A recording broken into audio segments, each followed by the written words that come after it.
दोस्तों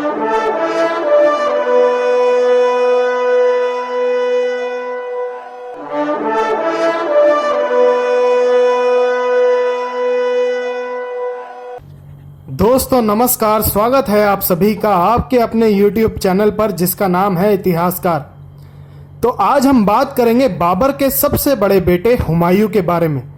लेकिन उससे पहले मैं आप सभी को याद दिला दूं कि अगर आपको मेरी वीडियोस पसंद आए तो प्लीज़ मेरे चैनल को लाइक, सब्सक्राइब, शेयर और कमेंट भी ज़रूर करें। और हाँ, बेल आइकन प्रेस करना मत भूलना ताकि मेरी आने वाली हर वीडियो का नोटिफिकेशन आपको मिलता रहे। तो शुरू करते हैं हम हुमायूं पर अपना एपिसोड। हुमायूं जो कि बाबर का सबसे बड़ा बेटा था। बाबर जिसने मुगल सल्तनत की नींव रखी थी हिंदुस्तान में। हुमायूं मुगल सल्तनत का दूसरा बादशाह था हिंदुस्तान में। हुमायूं का जन्म 6 मार्च 1508 को हुआ था काबुल में, जो कि आज का अफगानिस्तान कहलाता है। हुमायूं अपने पिता बाबर का बहुत ही ज़्यादा प्यारा था। बाबर ने पानीपत का युद्ध जीतकर सबसे पहले हुमायूं को ही आगरा भेजा था अपनी जीत का परचम लहराने। बाबर की मौत के बाद 26 दिसंबर 1530 को सिर्फ 22 साल की उम्र में हुमायूं को दिल्ली सल्तनत का बादशाह नियुक्त किया गया। और आगरा को पहले राजधानी माना जाता था, तो वहीं हुमायूं ने अपना शासन संभाला। और बाबर की मौत कैसे हुई थी, ये एक बहुत ही इंटरेस्टिंग स्टोरी है। उसके लिए ये वीडियो आपको एंड तक देखना होगा दोस्तों। कहा जाता है हुमायूं बहुत ही बदनसीब बादशाह था। वो इसलिए था क्योंकि हुमायूं के भाइयों ने उसका साथ कभी भी नहीं दिया। कहने को हुमायूं सबसे बड़ा था, लेकिन उसके छोटे भाई जो कि कामरान मिर्ज़ा, अक्सारी और हिंदुल थे, उन्होंने हुमायूं की बात कभी नहीं मानी और सिर्फ वही करते थे जो उनके मन में आता था।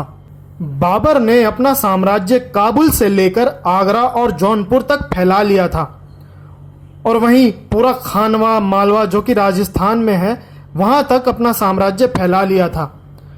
तो उसका हुमायूं ने बंटवारा कर दिया था। इसलिए कामरान मिर्ज़ा कांधार और काबुल पर शासन कर रहा था, और वहीं अक्सारी संभल राज्य संभाल रहा था, और हिंदुल को मेवात राज्य सौंप दिया था। लेकिन फिर भी हुमायूं का साथ उसके भाइयों ने कभी दिया ही नहीं, और उल्टा हुमायूं के अगेंस्ट खड़े हुए थे हमेशा। 1531 में हुमायूं ने कालिंजर पर आक्रमण किया। हुमायूं युद्ध करने से पहले डिप्लोमेसी ट्राई करता था, मतलब बातचीत करके अपनी शर्तें मनवाता था। तो युद्ध करने से पहले हुमायूं ने रुद्र प्रताप देव जो कि कालिंजर के राजा थे, उनसे डिप्लोमेसी ट्राई की, और वो समझौते के लिए राजी हो गए और हुमायूं की शर्तें मान ली गई। 1531 में जब हुमायूं कालिंजर पर आक्रमण करने गया था, तो पीछे से महमूद लोदी ने जौनपुर पर अपना कब्जा कर लिया। क्योंकि दोस्तों, महमूद लोदी लोदी वंश का था और जौनपुर एक मुख्य राज्य था लोदीज के लिए। तो महमूद लोदी ने कब्जा कर लिया उस पर। लेकिन हुमायूं ने वापस आकर जौनपुर पर आक्रमण करके महमूद लोदी को हरा दिया और जौनपुर से निकाल बाहर फेंका। हुमायूं ने 1535 में गुजरात पर आक्रमण किया। उस समय गुजरात का राजा सुल्तान बहादुर था। हुमायूं ने सुल्तान बहादुर को हराकर उसको गुजरात से भगा दिया और अपने भाई अक्सारी को शासन करने के लिए वहां छोड़ दिया। बाद में दोबारा सुल्तान बहादुर ने गुजरात पर अपना कब्जा कर लिया। इसी दौरान हुमायूं के सामने एक सबसे बड़ी ताकत शेर शाह सूरी ने प्रवेश किया। शेर शाह सूरी बिहार को संचालित करता था और वो बिहार पर शासन करता था। उसने 1537 में बंगाल पर आक्रमण करके बंगाल को जीत लिया और उस पर अपना कब्जा कर लिया। 1539 में हुमायूं और शेर शाह सूरी के बीच चौसा युद्ध हुआ। वहीं हुमायूं के पीछे हिंदाल जो कि हुमायूं का सबसे छोटा भाई था, उसने आगरा किले पर कब्जा कर लिया और खुद को आगरा का बादशाह घोषित कर दिया। वहीं हुमायूं शेर शाह सूरी से चौसा युद्ध लड़ रहा था। ये युद्ध 1 महीने से भी ज़्यादा चला था और बहुत ही भयंकर युद्ध था दोस्तों। एक रात शेर शाह सूरी ने चुपके से हुमायूं के कैंप में रात में आक्रमण कर दिया, और आक्रमण भी रात में उस वक्त हुआ जब सभी सैनिक रात में निहत्थे सो रहे थे। उस वक्त कई सैनिक मारे गए और हुमायूं ने गंगा नदी में कूदकर अपनी जान बचाई। 1540 में हुमायूं ने दोबारा अपनी फौज तैयार करके शेर शाह सूरी से कन्नौज का युद्ध लड़ा, जिसमें हुमायूं बहुत बुरी तरह हार गया और अपनी जान बचाकर वो अमरकोट भागा।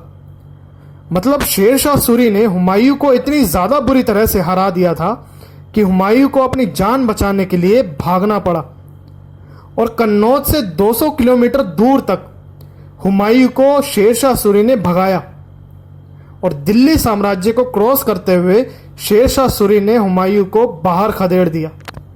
और फिर शेर शाह सूरी ने दिल्ली साम्राज्य पर अपना कब्जा कर लिया पूरी तरह से। हुमायूं का क्या हुआ था जब शेर शाह सूरी ने उसको दिल्ली साम्राज्य से बाहर खदेड़ दिया था, ये जानेंगे हम इस वीडियो के अगले पार्ट में। तो दोस्तों, अब हम ये जानते हैं कि बाबर की मौत कैसे हुई थी।